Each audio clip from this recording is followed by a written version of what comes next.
they had when they first got the job 30 years ago. That's you hustling backwards. All of these are preparation issues. Most men will campaign to get the girl. Then when they get the girl, they stop performing to keep the girl. Right? Let the church say amen. Most guys will follow up with the potential client. Then when they get the client to spend some money, they don't continue to nurture the relationship any longer. It's almost like a guy who gets the girl and then he gets laid once or twice and then he scurries off, right? He finds his hat and gets lost. Remember this. The real work, the real pressure isn't in doing something once. It's in doing something over and over and over while progressively getting better at it. Performing under pressure is a key element into mastering manhood. And if you notice, I always go back to manhood because I never want you guys to get lost in, some of the things that I'm saying, right? We have a goal, we have a common agenda, which is to make males into men and make men who are already in that season and functioning properly to make men better. When I was younger, right, it was a cartoon out called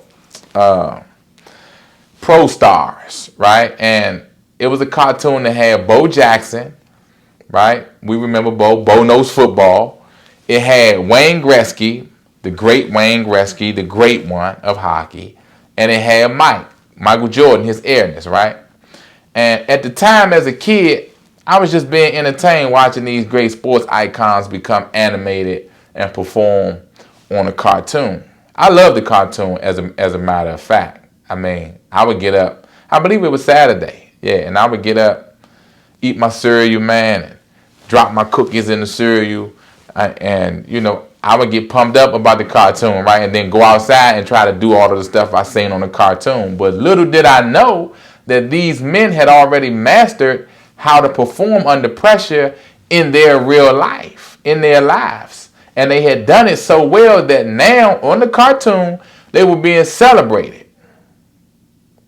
They were being immortalized in the minds of children all across the world. You see, it still stuck with me. And I was a kid back then. You see, the cartoon, the characters on the cartoon at the time was a model of what could be done when you learn how to perform when it's time, when your number is called. By the time I had reached this level of performing under pressure, I had felt more mature as well. You see, my emotions were not easily unsettled, and my focus could not be shaken with a sneeze. Having this documented ability is often an unrecognized quality within successful men. It's the quality that you don't hear about in casual conversation or when men detail things that have contributed to their success. See, men say a lot of things, but a lot of men don't tell you the things that they really do that help them cultivate that edge, that slight edge over the competition, right? See, often they may credit their wives, or they may say it was the ability to sacrifice as the reason for them being successful. It's not often that you hear that man or those men say it was his ability to perform under pressure as the reason for his achievements, all right? So you may be wondering, right, after saying all of that, you saying all of that to say what? So, the question is, so how do I develop the ability to perform under pressure? I got you covered, right? Performing under pressure. How do we develop this ability right here? First, know this. There is no substitute for actually doing a thing. So no matter how much you hear it, you still have to do it in order to know that you can do it, right? Bo wouldn't have known football if he wasn't actually playing football. So whatever it is, you have to actually do it in order to get better at it. That's first. Now that we've gotten that disclaimer out of the way, you start by dedicating yourself to becoming a better man. See how we go back to the foundation. See, the foundation is you committing and dedicating yourself to yourself. That's off top. Then you transition into education and preparation within your craft. I encourage you to study other great men, whether it be real estate, whether it be great men in business, great men in spiritual growth, relationship development, investing, other great men who have stable love lives, right? Now, the performing under pressure formula is a 3-part formula. It's education, it's preparation, then it is application, okay? So you empower yourself with the education first. Then you organize the knowledge through preparation, right? Then you take those two components, combine them into the action of application.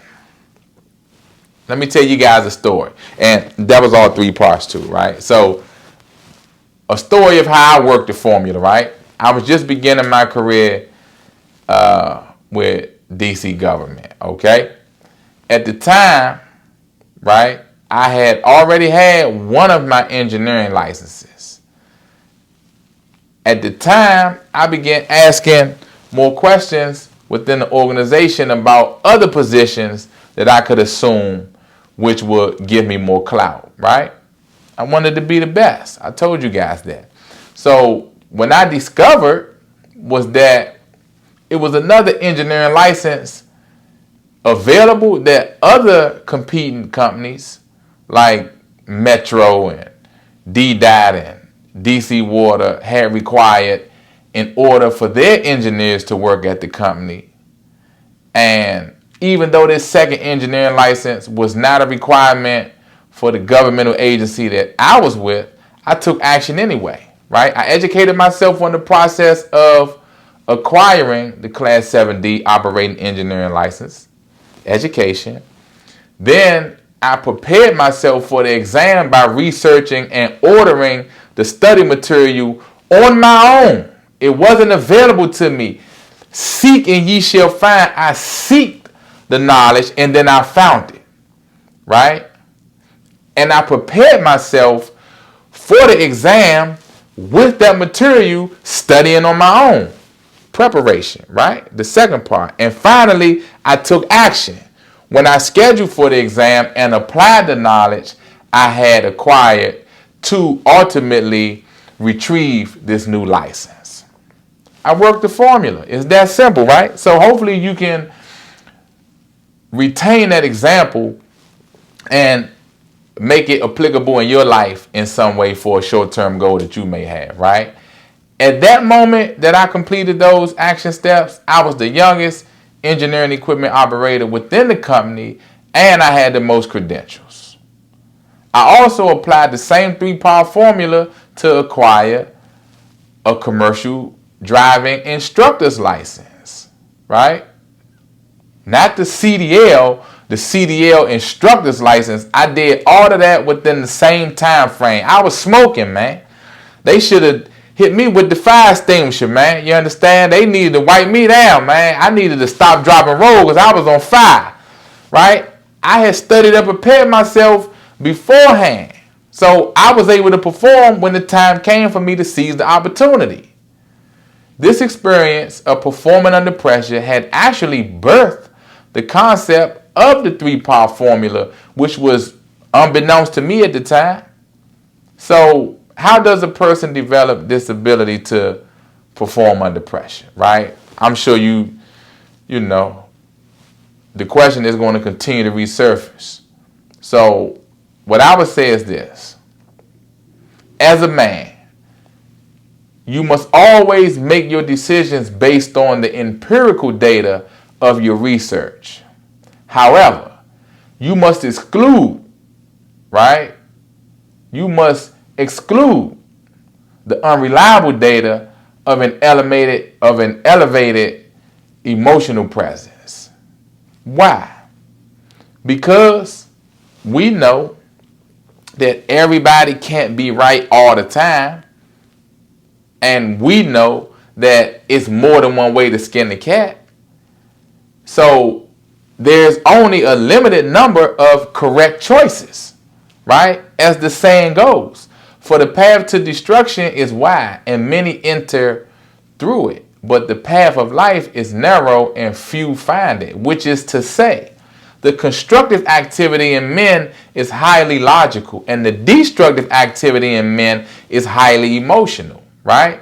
When emotion is high, logic is low, right? And to add to that, many men nowadays have become overly emotional and have become more errant in their thoughts and decision making, ultimately becoming more self-destructive because of that behavior.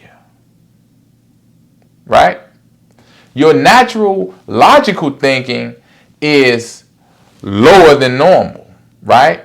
Your natural logical thinking is affected by emotion at a lower rate. So if you keep your emotion low, then your logic will by default elevate.